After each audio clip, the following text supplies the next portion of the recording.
The Varaxian fleet emerged from hyperspace with the confidence of apex predators. Admiral Krill surveyed the small blue-green planet on the view screen. Earth. Unremarkable. Primitive. Perfect for conquest. Scans confirmed technological capabilities, consistent with Level 3 civilization, reported First Officer Tark.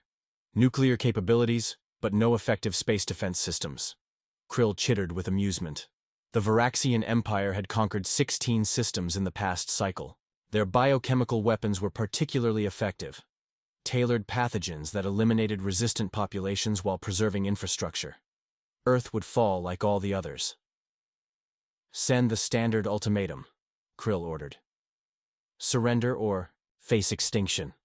On Earth, Major James Reed stared at the transmission that had interrupted all global broadcasts. The alien's exoskeleton gleamed under harsh lights as it delivered its message in flawless English. "We expected panic," said General Wilson, watching the emergency response teams mobilize. "Instead, we're seeing something else." Reed nodded. "Humanity is angry." Within hours, every nation had reported the same phenomenon. No mass hysteria, no religious fervor. Instead, a cold, calculated rage swept across continents. Ancient enemies shared intelligence. Border disputes were suspended. The Varaxians had made a critical error in their assessment. They had studied human technology, but not human psychology. When the first pathogen canisters entered Earth's atmosphere, they were met not with helplessness, but with a prepared response. Scientists had worked through the night analyzing the alien transmission, identifying unique biological markers in the Varaxian physiology. "They expected us to beg," said Dr. Anna Bell, leading the emergency countermeasure team. "They didn't expect us to fight back with everything we have." The pathogen released was devastating, but not to humans. Varaxian biology had been partially decoded from their transmission. Human scientists had engineered a counter-agent that rendered their weapon inert. Admiral Krill received the news with disbelief. "Impossible! No Level 3 civilization could neutralize our pathogens." "Sir," Tark's voice trembled. "They're broadcasting a response." The screen flickered to life. A human in military uniform stood calmly. "This is General Wilson of Earth's United Defense Force. Your biological attack has failed. We have studied your physiology from your transmission. We now understand your weaknesses. This is your only warning. Leave our system immediately or face extinction." Krill laughed. "Ground troops, prepare for planetary assault." On Earth, Reed watched as the alien ships descended. "They think we're bluffing," Wilson nodded grimly. "Then they'll learn what humans do when cornered." The Varaxians deployed ground forces across 6 continents simultaneously. They expected an easy victory. Their armor was impervious to most conventional weapons, and their neural disruptors had subdued countless species. What they encountered, instead, was a species that had spent its entire history perfecting the art of warfare against itself. Humans fought with desperate creativity, using electromagnetic pulses to disrupt Varaxian communications, flooding battlefields with chemicals that hardened their exoskeletons until they cracked under their own weight. By nightfall, the Varaxians had lost 80% of their ground forces. "Retreat!" Krill ordered, panic evident in his voice. "Back to the ships!" But Earth wasn't finished. As the surviving Varaxians fled toward their vessels, humanity revealed its final surprise. The ship's navigation systems had been compromised. During the initial communication, infected with a virus that spread throughout their fleet. Admiral Krill watched in horror as his ship's controls locked. The view screen showed hundreds of Earth vessels, hastily retrofitted with weapons, approaching. "What are they?" he whispered. Tark's voice was hollow. "Sir, we may have miscalculated." 2 Earth months had passed since the Varaxian invasion attempt. The captured alien ships yielded technological treasures beyond human imagination. Hyperdrive capabilities, advanced weapons systems, and most importantly, star charts detailing the vast Varaxian Empire. In an underground facility beneath the Rocky Mountains, Dr. Bell examined the alien biological samples. "Their immune systems are remarkably specialized," she explained to Reed. "Evolved for efficiency against known threats, but catastrophically vulnerable to unfamiliar pathogens."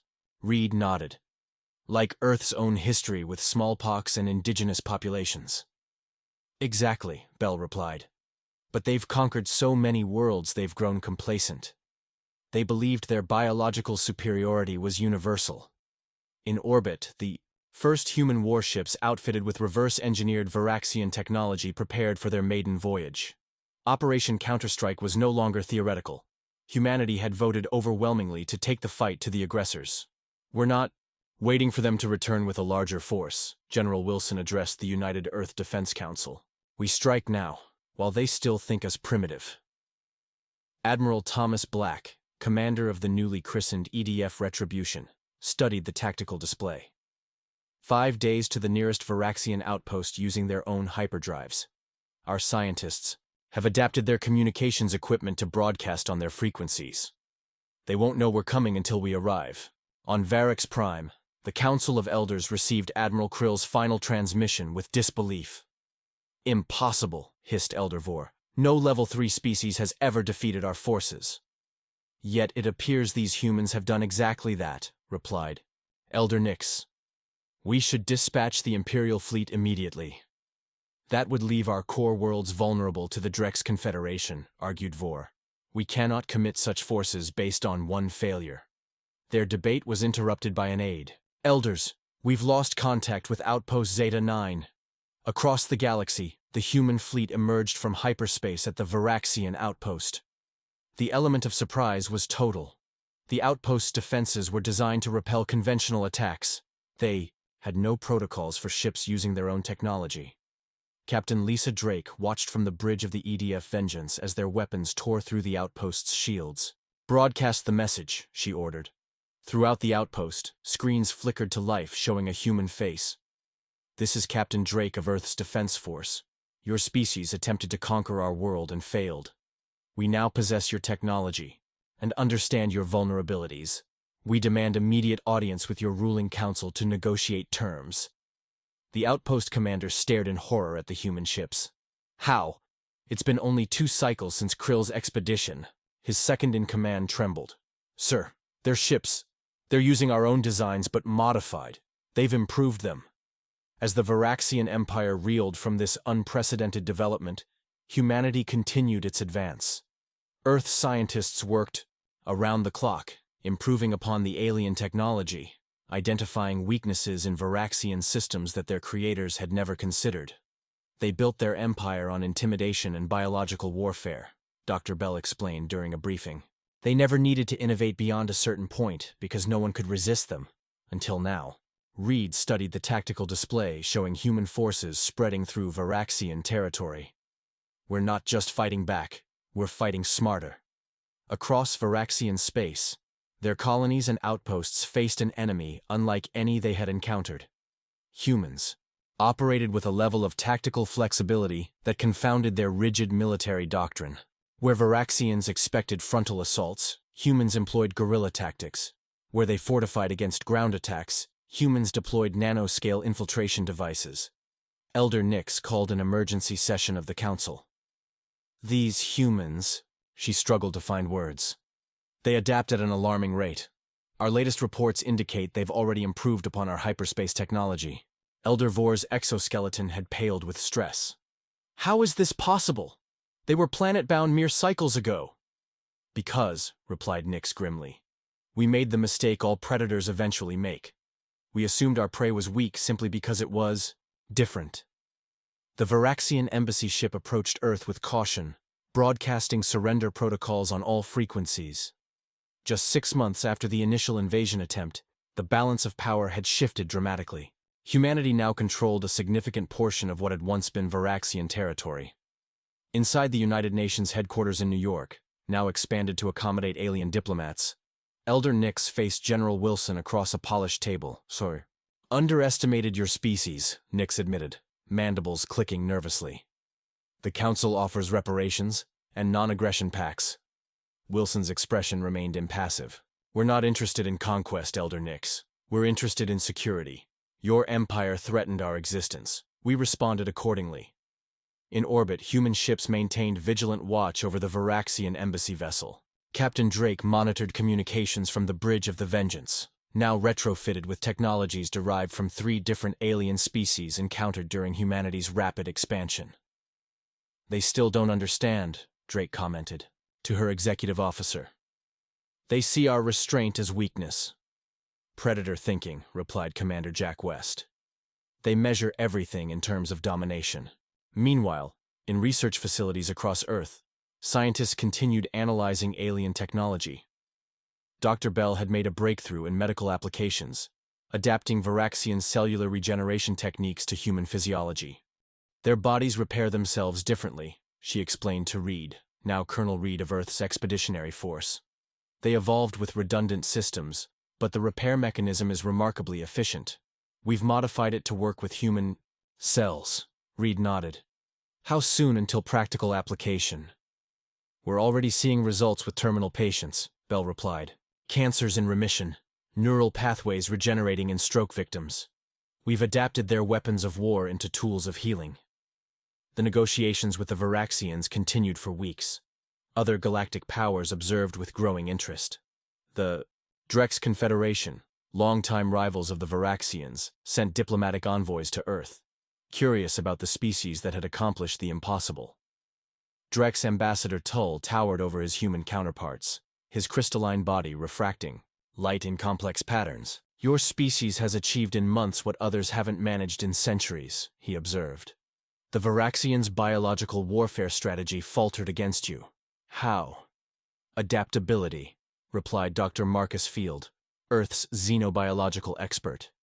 "Humans evolved on a planet with constantly changing conditions and thousands of pathogens. Our immune systems are generalists, not specialists. What the Varaxians considered their greatest weapon was actually their greatest vulnerability when facing us." Ambassador Tull's crystalline form pulsed with colors indicating deep thought. "The collective intelligence will be most interested in this perspective.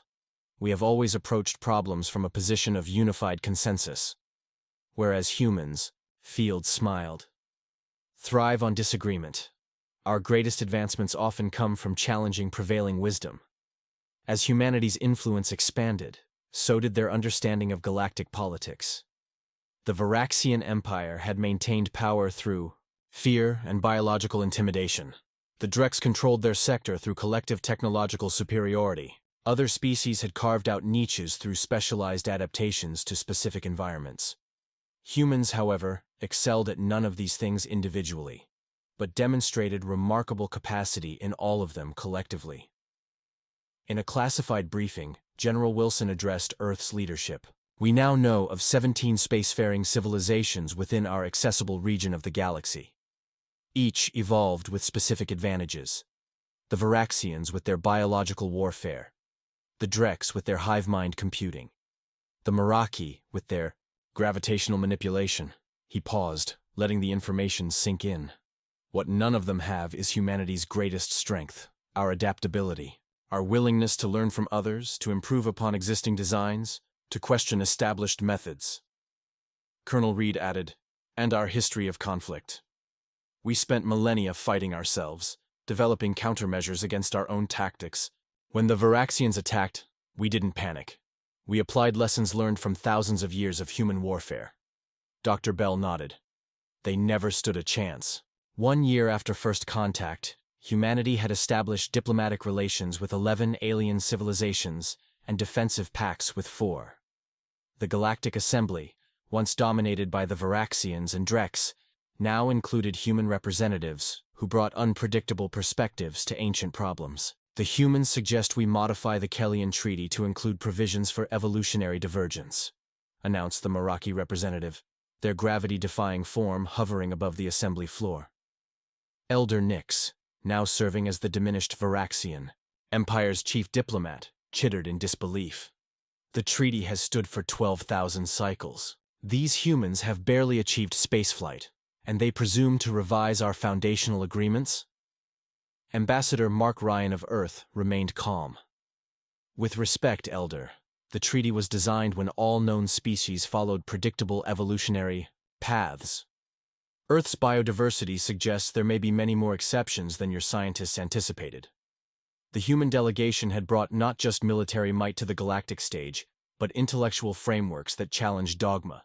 Earth's scientific methodology, with its emphasis on falsifiable hypotheses and peer review, had begun spreading through academic institutions across the galaxy.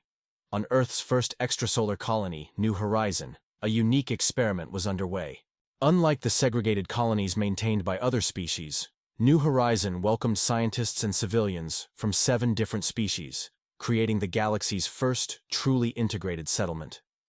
Governor Helen Ward addressed the colony's first anniversary gathering. 1 year ago, we were strangers with incompatible biologies. Today, we've developed architectural solutions that accommodate Drek's crystalline growth needs, alongside Meraki gravitational requirements and human atmospheric conditions. The colony had become a hub of innovation, producing advancements at a pace that astonished the galactic community. Multi-species research teams tackled problems from perspectives that single-species think tanks could never have conceived. Dr. Bell, now heading the Interspecies Medical Exchange, had pioneered treatments that worked across radically different biologies. "We don't look for universal solutions," she explained to a Varaxian medical delegation. "We look for customizable frameworks that can be adapted to each species' unique needs." This approach, fighting complexity with adaptability rather than rigidity, became known as the human principle. Its applications spread beyond medicine into governance, engineering, and cultural exchange. In orbit around a contested system at the galaxy's edge, Captain Drake's task force encountered a Krail marauder fleet. The Krail, notorious for their slave raids and pillaging, had never signed on to the Galactic Assembly's conventions. "They're targeting the Varaxian colony," reported Commander West. "Conventional wisdom says we should avoid engagement. The Kraul have never been defeated in direct combat." Drake studied the tactical display. "Conventional wisdom didn't account for human ingenuity. Deploy the mirror drones. The revolutionary system, developed specifically to counter Kraul targeting technologies, confused their sensors with thousands of false signatures. As the Kraul ships fired on phantoms, the human fleet maneuvered into position and disabled their engines with precision strikes." When Drake's face appeared on the Kraul commander's screen, his reptilian features contorted in shock. "This is Captain Lisa Drake of the Earth Defense Force. Your ships have been disabled but not destroyed. We have no quarrel with your people, only your practices.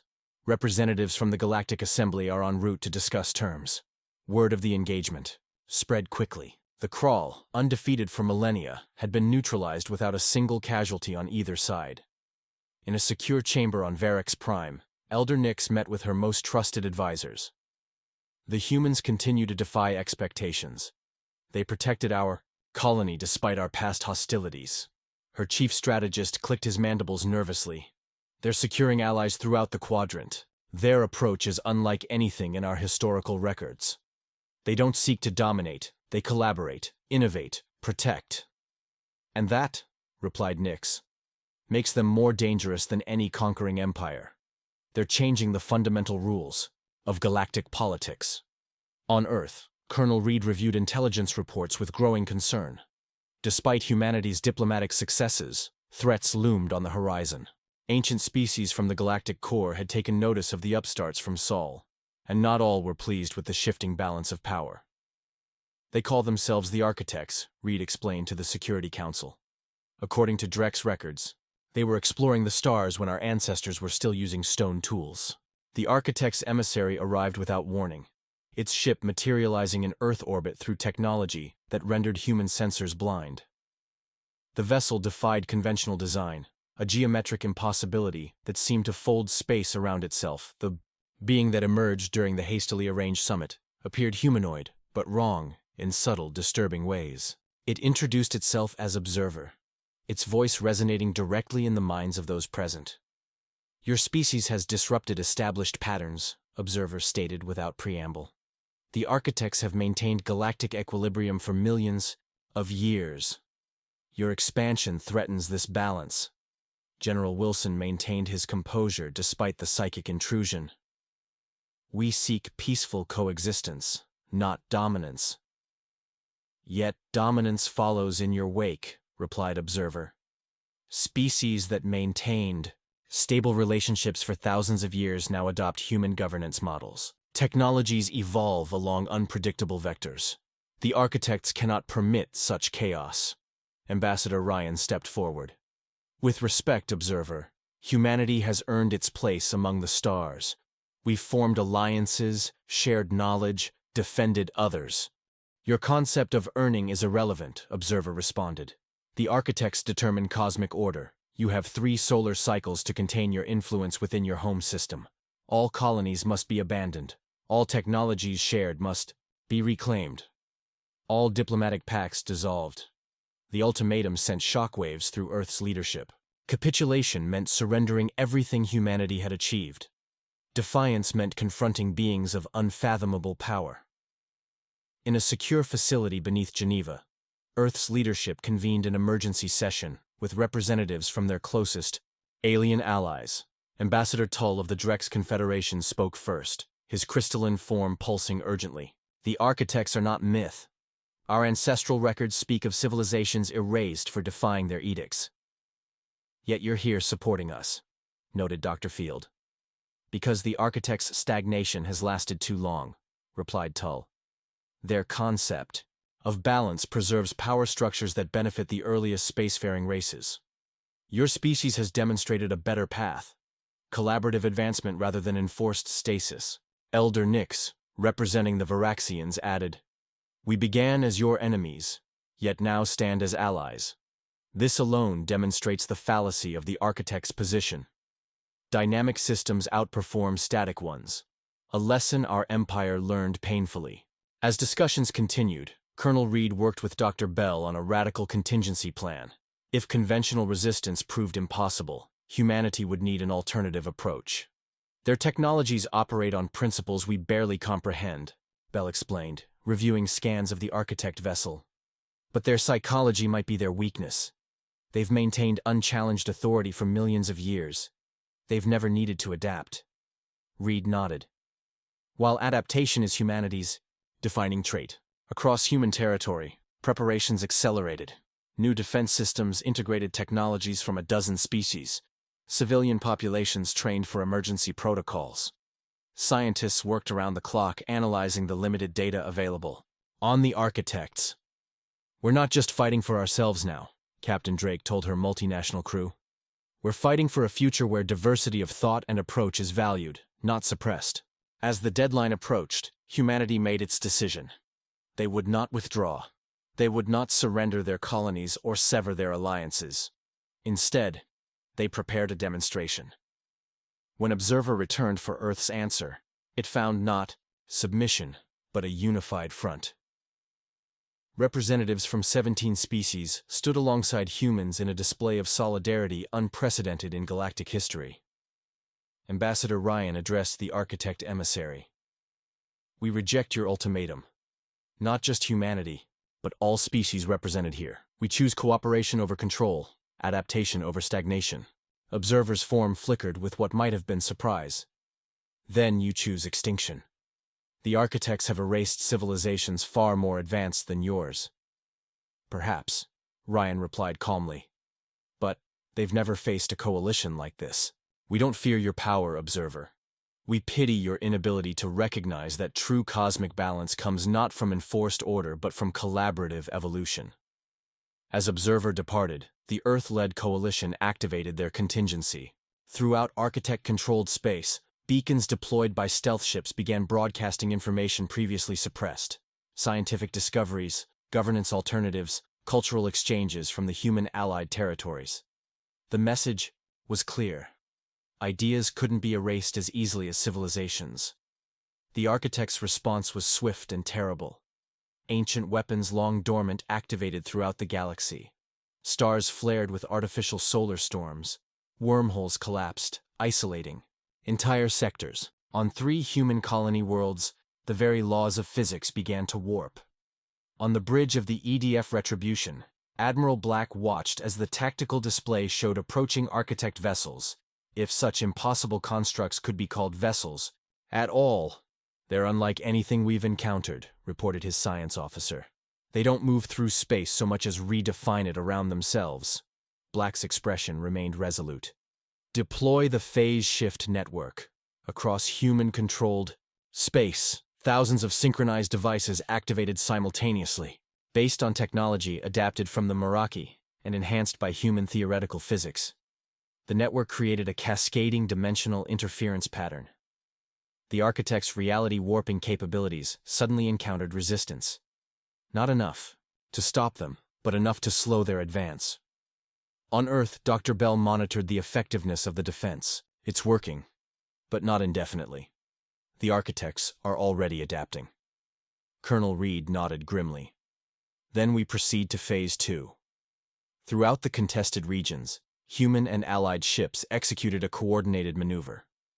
Rather than engaging, the architect constructs directly. They targeted specific space-time coordinates derived from months of observation and analysis. The architects maintain their dominance through a network of reality anchors, Dr. Field explained to the coalition leadership. These fixed points stabilize their preferred version of physical laws. We can't destroy them, but we can disrupt them.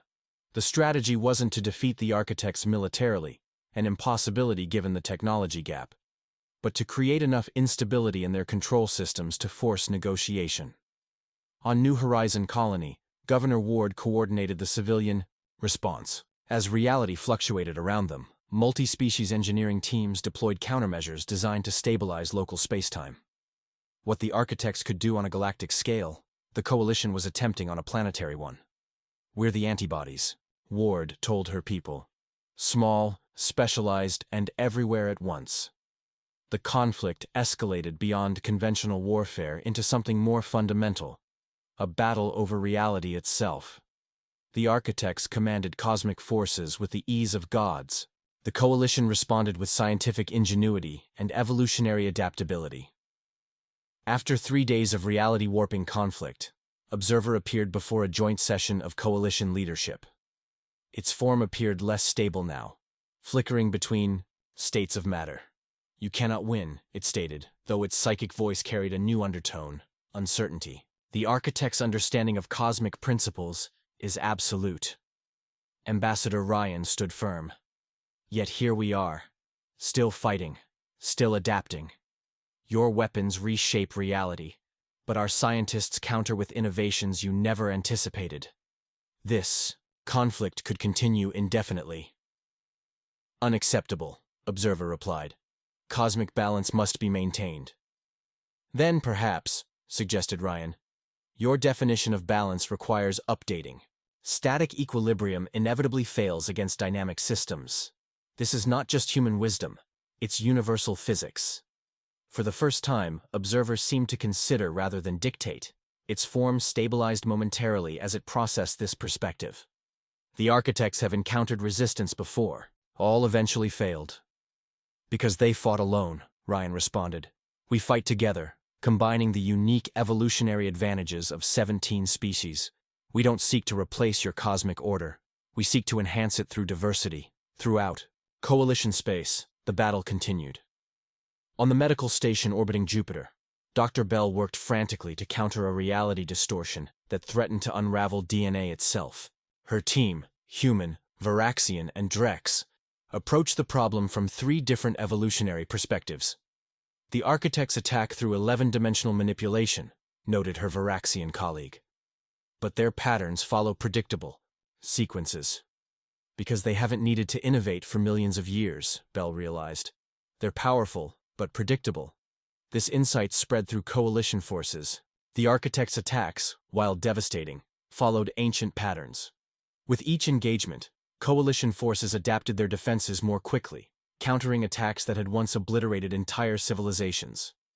In deep space, Captain Drake's battle group engaged 3 architect constructs. Using modified Varaxian biotech interfaced with Drex crystalline computing, they identified the mathematical sequences underlying the architect's reality manipulations. They're not changing reality, Drake realized. They're executing pre-programmed alterations from an existing catalog of effects. They're not creating, they're deploying. This fundamental insight changed the nature of the conflict. The coalition shifted from defensive resistance to targeted counter-programming, introducing anomalies and variations that the architect's ancient systems couldn't predict. 6 months into what became known as the Reality War, a stalemate emerged. The architects, for all their cosmic power, found themselves unable to eradicate the Coalition. The Coalition, despite their ingenuity, couldn't defeat beings whose technology bordered on the divine. Observer called for a conclave. The first time in recorded history that the architects had negotiated rather than decreed. The location chosen was symbolic. New Horizon Colony. The multi-species experiment that embodied everything the architects had opposed. As Observer materialized in the colony's central chamber, its form had changed. No longer attempting to appear humanoid, it now existed as a complex geometric pattern that shifted continuously. The architects have observed your resistance, it communicated to the assembled Coalition representatives. Your methods defy prediction algorithms that have functioned flawlessly for millions of years. Ambassador Ryan nodded. Because those algorithms were designed for static systems. Our Coalition is dynamic, constantly evolving, adapting, combining approaches in ways that cannot be anticipated. This presents difficulties, Observer admitted. The purpose of the architects has always been to maintain cosmic stability. Your Coalition introduces unpredictable variables. Elder Nyx stepped forward, her once mighty Varaxian form now augmented with Coalition biotechnology that had saved her life during an architect attack. Perhaps stability and progress are not mutually exclusive. Perhaps true cosmic balance requires both constancy and change. For 3 days, the conclave continued. The architects, through Observer, began to comprehend something they had never before encountered. A force that strengthened through diversity rather than uniformity, that solved problems through multiple perspectives rather than singular authority. On the final day, Observer presented the architects' decision. We propose a new compact. The architects will continue to maintain fundamental cosmic constants and prevent catastrophic reality disruptions. The Coalition may continue its expansion and development within parameters that preserve overall stability. The terms that followed were complex, establishing boundaries and protocols for interaction between the ancient cosmic gardeners and the emerging galactic community. Most significantly, the architects acknowledged the Coalition's right to self-determination. As the delegation prepared to depart, Observer approached Dr. Bell privately. Your species puzzles us most of all. You lack the Varaxians' biological resilience, the Drex's hive intelligence, the Meraki's gravitational mastery. Yet you catalyze this unprecedented alliance. Bell smiled. Because we know what it means to be vulnerable. Humanity evolved as prey animals who became predators.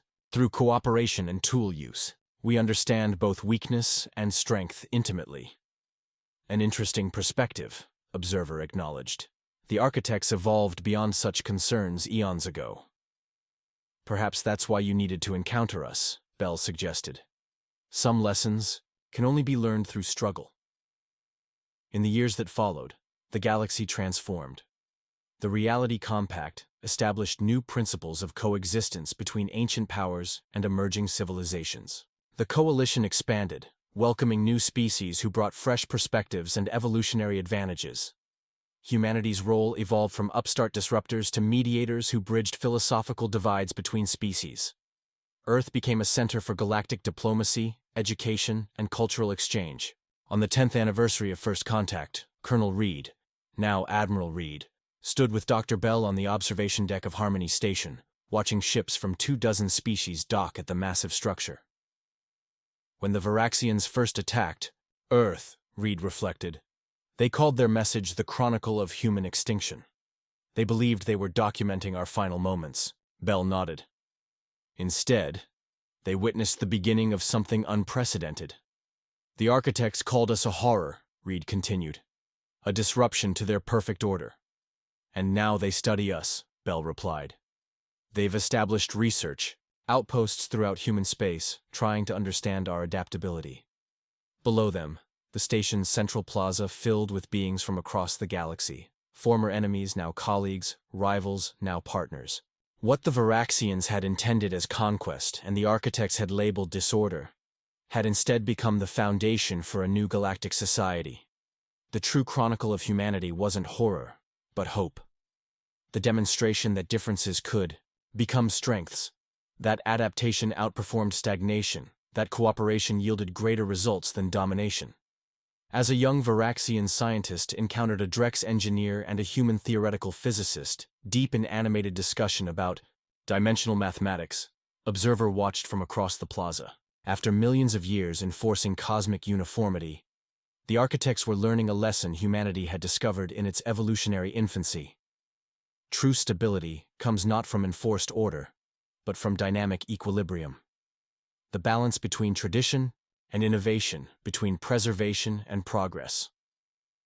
The Chronicle that had begun with invasion had transformed into something no species could have written alone, a story still unfolding across the stars,